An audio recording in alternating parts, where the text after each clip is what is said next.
Graines inspirantes, un podcast du réseau Germe. L'association Germe, réseau de progrès des managers, propose une offre croisée près de chez vous. 2 cycles de formations inspirants, Germe destiné aux managers et cadres dirigeants et Émergence pour les managers de proximité. Germe, c'est aussi des événements apprenants et des outils innovants. La gestion du temps en entreprise est un enjeu majeur pour améliorer la performance individuelle et collective. Identifier les freins, utiliser les leviers appropriés et adapter les bonnes pratiques permet d'optimiser ce temps si précieux pour atteindre nos objectifs de manière plus efficace. Sans oublier que la gestion du temps est également essentielle pour notre bien-être psychologique. Mais le temps est une ressource incompressible et éphémère, alors comment le gérer ? Devons-nous gérer ou investir notre temps, contrôler, prioriser nos actions ? Mais comment identifier ses priorités, comment planifier de manière stratégique, comment être flexible dans le rush? Pour nous aider à répondre à toutes ces questions et bien d'autres, notre invité du jour, c'est Pierre Bultel. Son slogan, la passion en guise de savoir-faire, comprendre et motiver. C'est sur cette devise que Pierre Bultel fonde son cabinet PBRH en 1993.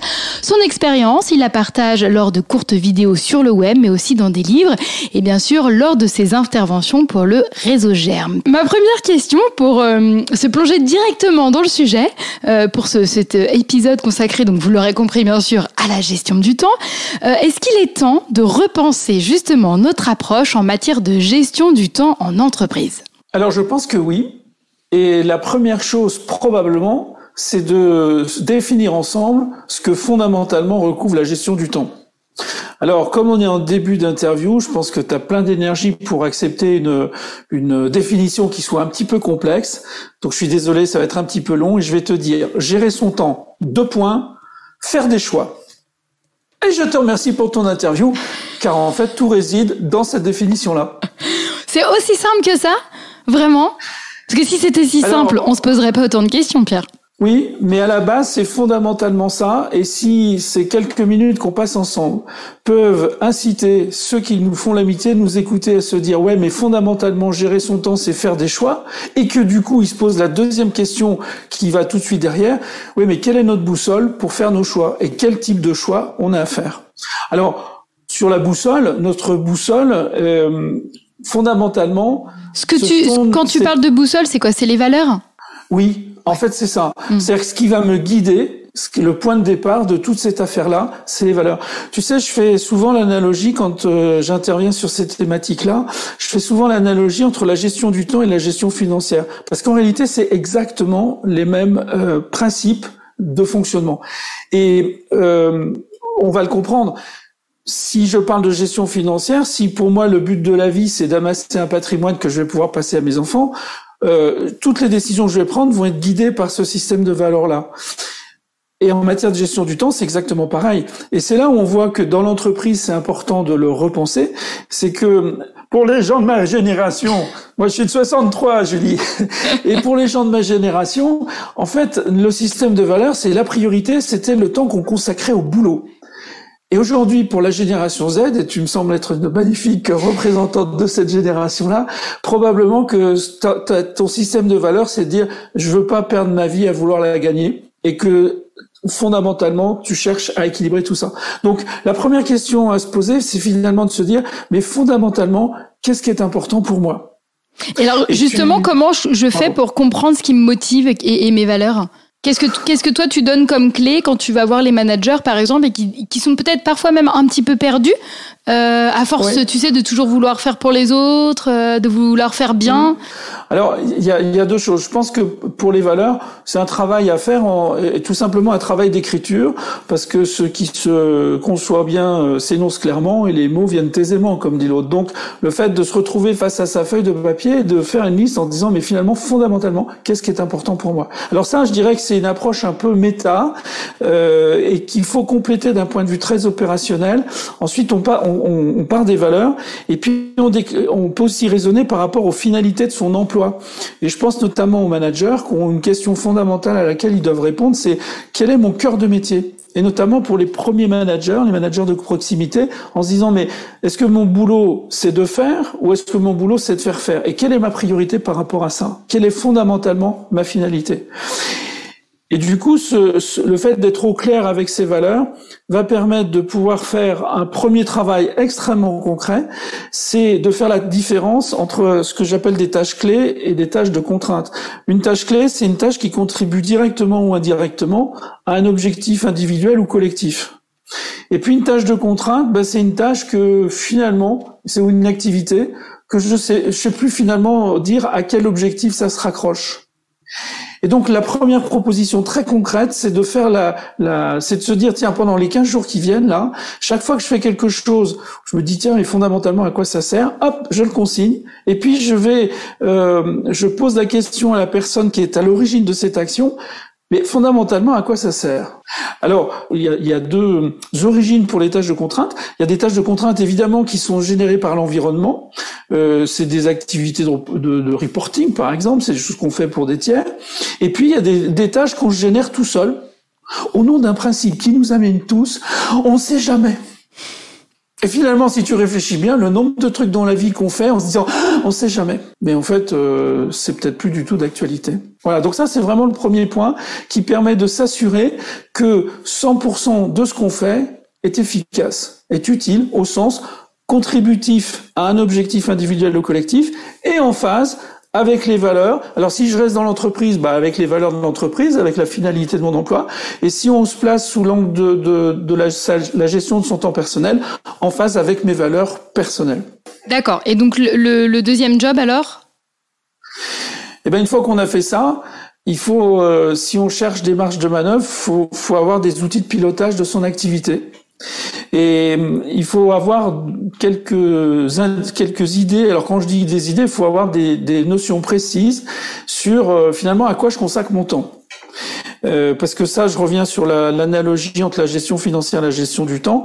Si on me demande d'optimiser un budget, je vais quand même regarder quelle est la plus grosse part de mon budget et je vais commencer par m'attaquer à ça en partant du principe que si je fais 5% de gain de productivité sur cette partie-là, mon espérance de retour sur investissement sera évidemment plus forte que si je m'intéresse à ce qui représente 1% de mon activité. Donc ça, c'est le premier indicateur que je dois avoir. Deuxième indicateur, je dois savoir finalement qui est mon principal donneur d'ordre. Est-ce que c'est moi ? Auquel cas, sans en faire évidemment une démarche de culpabilité, je vais me dire c'est génial, j'ai tous les leviers en main pour activer. Ou alors je me rends compte que peut-être mon principal donneur d'ordre, aujourd'hui c'est toi, Julie.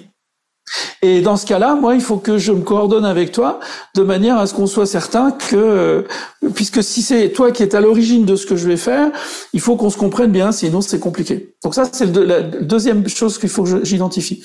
Après, une troisième chose qu'il faut que j'identifie, c'est la valeur ajoutée de ce que je fais.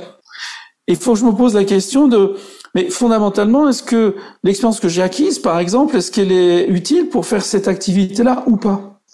Et si tel n'est pas le cas, on peut se dire, quelles sont mes options? Je peux déléguer, je peux sous-traiter, je peux automatiser, je peux supprimer. Ou alors, je décide de le conserver parce que finalement, c'est pour une part très importante. Quand on est plusieurs dans un collectif, on peut aussi se dire mutualiser. Parce qu'il y a peut-être plusieurs personnes qui font des petits bouts de choses et puis, mis bout à bout, ça fait un équivalent temps plein pour un assistant ou que sais-je encore. Mais Pierre, quand je t'écoute parler, j'ai l'impression vraiment que c'est une vraie refonte finalement au sein même de l'entreprise. En fait, oui. Alors, il y a encore deux indicateurs dont je vais pas parler et qui vont aller dans le sens de ce que tu dis.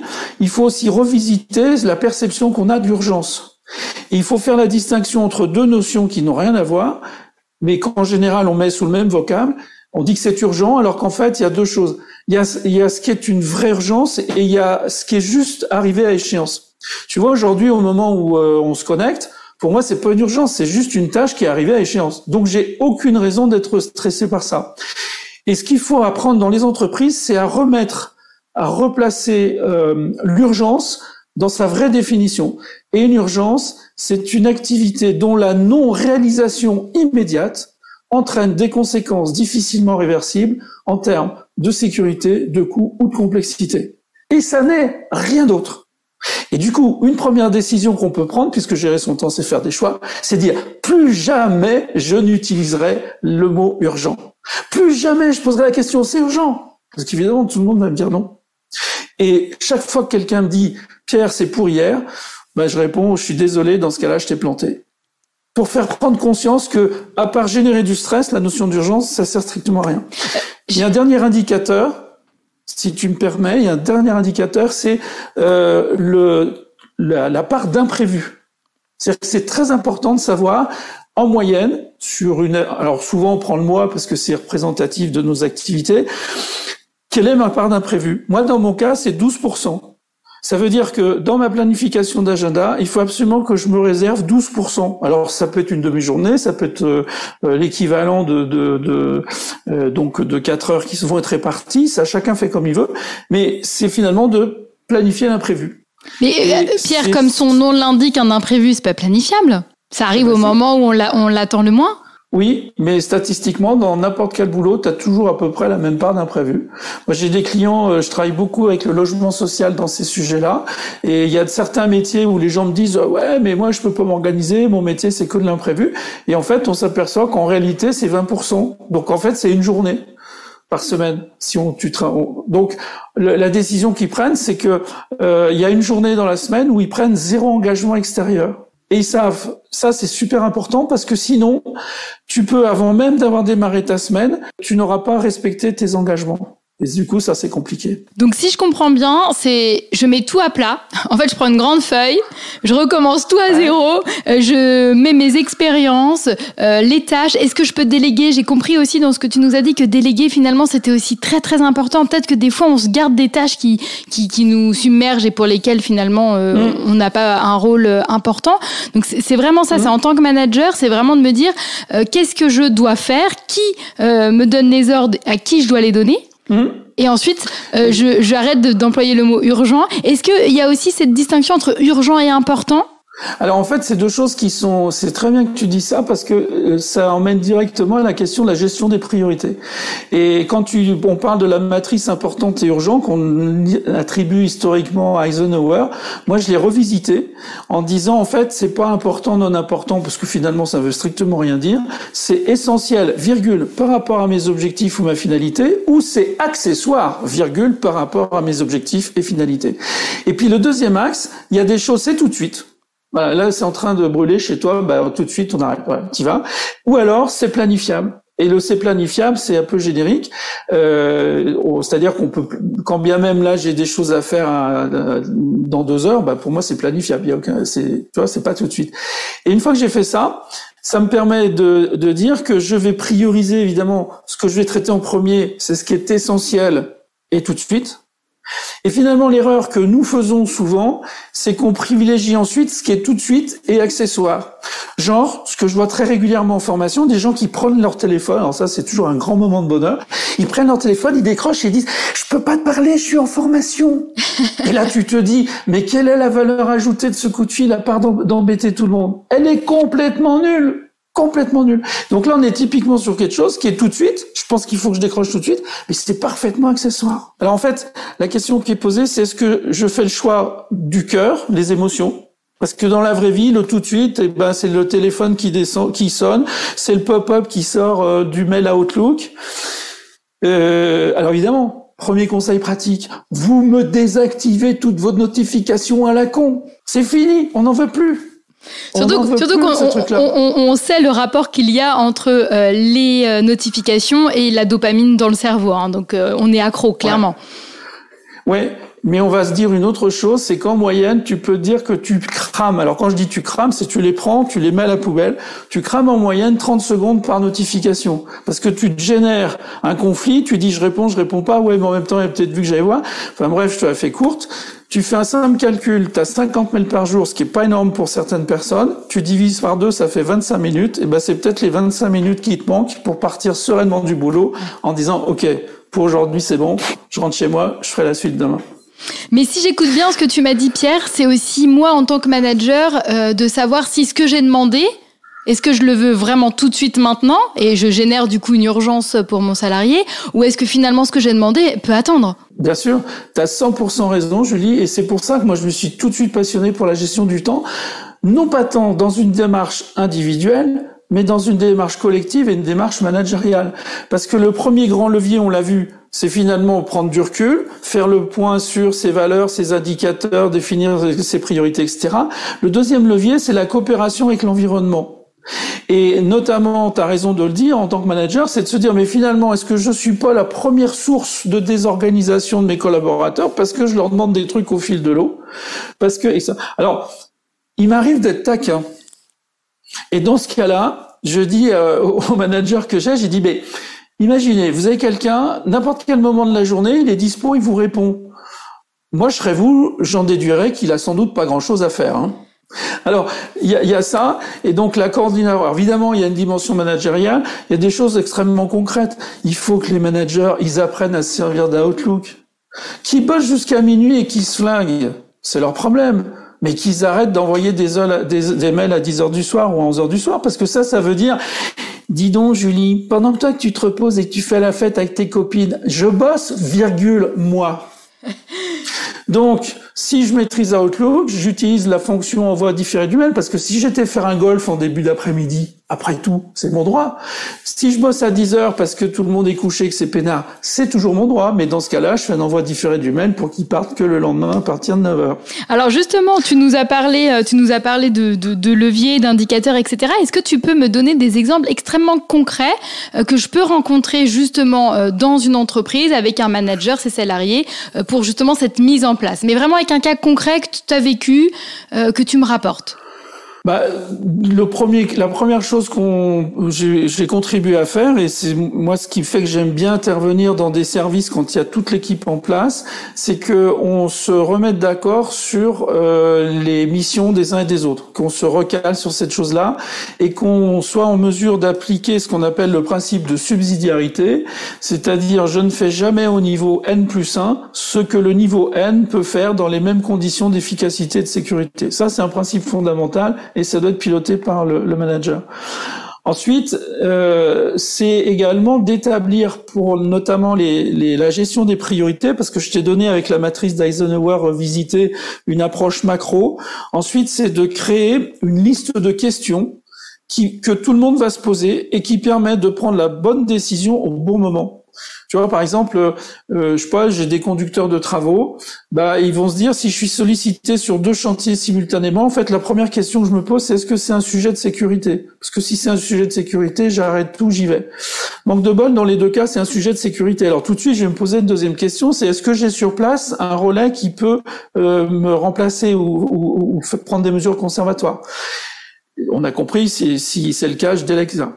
Là, manque de bol, ça fonctionne pas. Donc du coup, je peux prendre un troisième. Et donc comme ça, on va établir une liste de questions extrêmement précises qui permet, si tu veux, que sur l'ensemble d'une ligne hiérarchique ou sur un niveau ou dans une équipe, en fait, chacun va se poser collectivement les mêmes questions pour aborder des conflits de priorité. Mais ce que je voulais approfondir là-dessus, c'est que finalement, j'ai mis en place pendant des années un fonctionnement avec une manière de gérer les situations.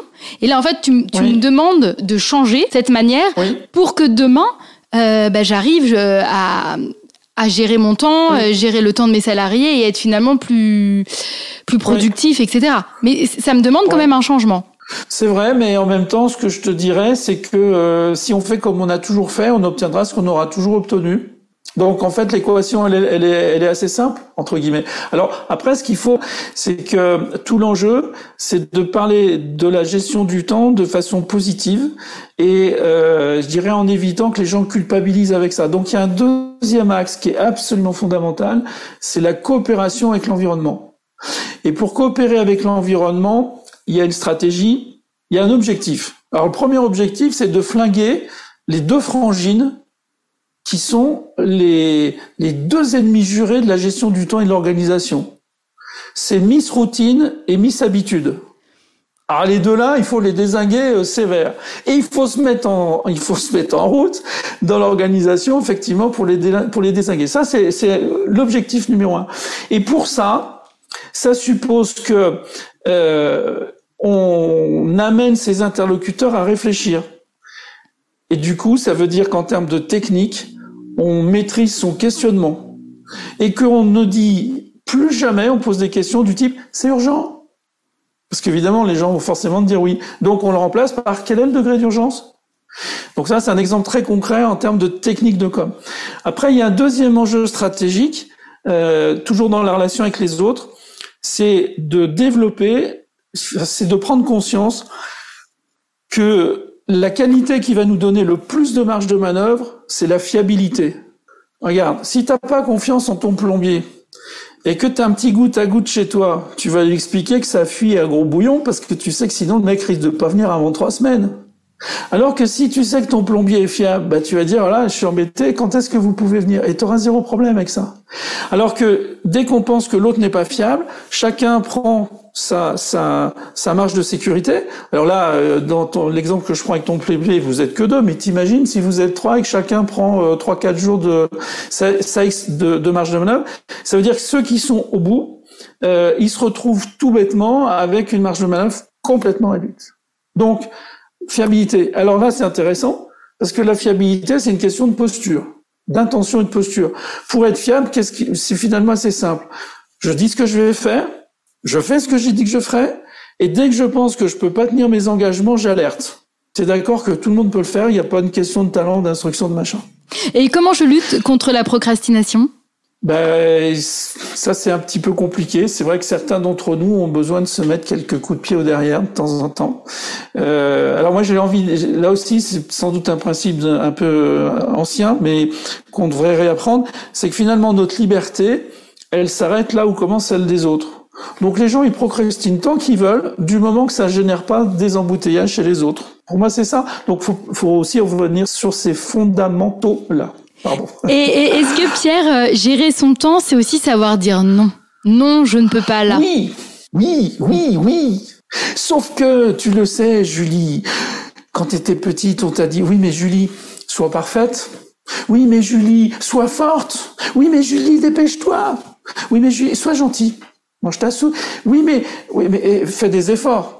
Et en fait, tu auras reconnu à travers ça les 5 messages de contrainte de Taïbi Keller, et qui, même si nos parents, évidemment, étaient pétris de bonnes intentions quand ils nous ont dit ça, en fait, c'est intéressant de voir quelle importance ça a en matière de rapport au temps. Alors, si on va vite, le sois gentil, c'est typiquement la capacité de dire non. Si on va très vite, pour se guérir de ça, il faut qu'on casse la logique selon laquelle le fait de dire non, c'est être méchant. En fait, ce qui est potentiellement méchant, c'est l'intention que j'ai quand je te dis non. Si tu me demandes un truc en disant « Tiens, comment tu fais ça ?» Je te dis « Ah désolé, c'est pas prévu dans le truc. Hein. » Et ça me fait bien marrer de voir que t'es désolé de ça. Là, c'est dégueulasse. Et là, je suis méchant. Si par contre, je te dis juste « Je suis désolé, je dis une prochaine fois avec plaisir », je fais juste que d'exercer mon droit à l'autodétermination. Donc ça, c'est le premier aspect. Et puis le deuxième aspect autour du fait de dire non, c'est de maîtriser là aussi un langage positif, c'est-à-dire un langage orienté solution plutôt que problème. Et je ne dirai jamais à quelqu'un que je ne peux pas le faire pour vendredi, je lui dirai toujours que je peux le faire pour le mardi qui suit. Après, il y a un deuxième pilote qui est très important, c'est le soi parfait, parce que ça, c'est la tendance au perfectionnisme.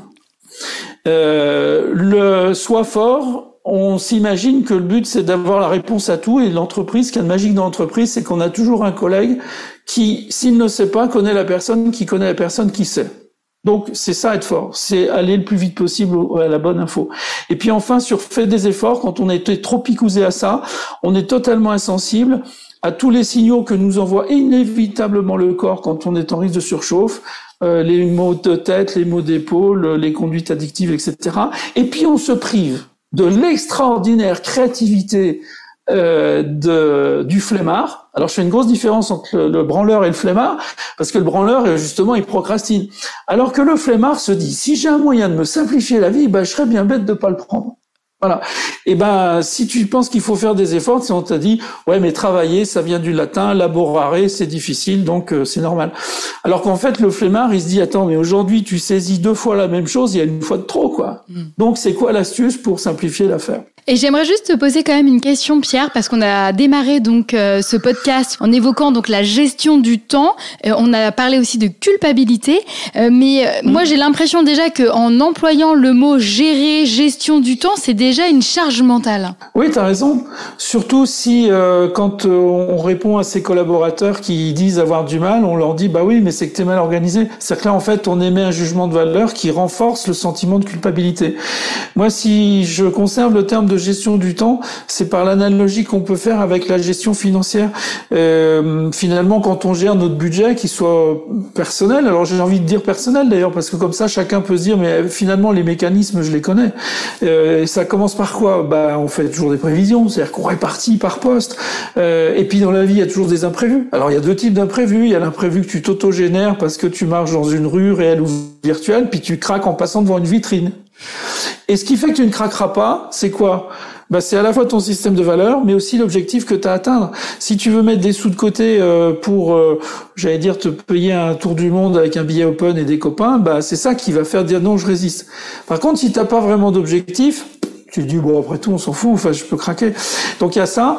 Et puis quand il y a ces imprévus, on mesure des écarts. Donc tu vois, les mécanismes sont vraiment rigoureusement les mêmes.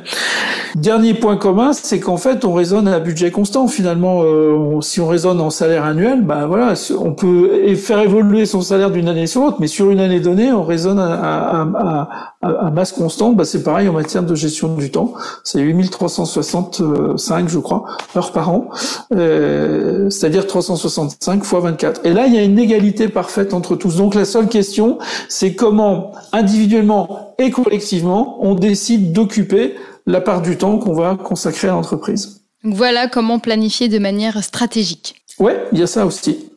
Pierre, j'ai envie de conclure cet épisode de podcast avec ce proverbe africain qui dit « Le jeune va plus vite, mais l'ancien connaît la route ». Ouais. Bah, c'est super chouette, ça prouve qu'on a besoin des deux. Déjà. On pourrait dire ça. L'intergénérationnel, très important en entreprise. Ça peut faire l'objet d'un nouveau podcast. Ouais, absolument. On a évidemment besoin de tout le monde. Il y a un autre proverbe qu'on a attribué, on dit que c'est aussi un proverbe africain, je sais pas, qui dit vous avez l'heure et nous on a le temps.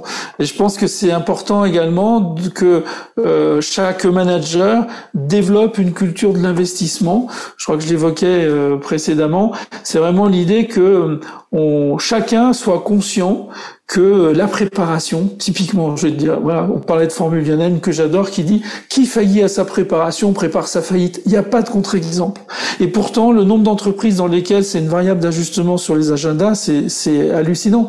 Donc voilà, c'est effectivement, tu as raison, il faut savoir donner du temps au temps. Il faut accepter l'idée de, non pas de perdre du temps, mais d'investir du temps pour en gagner derrière. Pour conclure ce podcast, on peut dire que gérer son temps, c'est avant tout savoir faire des choix.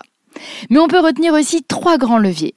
Le premier, c'est prendre du recul et faire le point sur ses valeurs et définir ses priorités. Le deuxième levier, c'est la coopération avec l'environnement. En tant que manager, suis-je la première source de désorganisation de mes collaborateurs? Le troisième levier, la part du temps que l'on consacre à l'entreprise, un peu comme on le ferait dans la gestion d'un budget. La graine inspirante, un podcast du réseau Germe. Conjuguer performance économique et progrès humain avec Germe, le réseau de progrès des managers. Restez à l'écoute. À très vite pour un nouvel épisode de La Graine inspirante, un podcast proposé par Germe.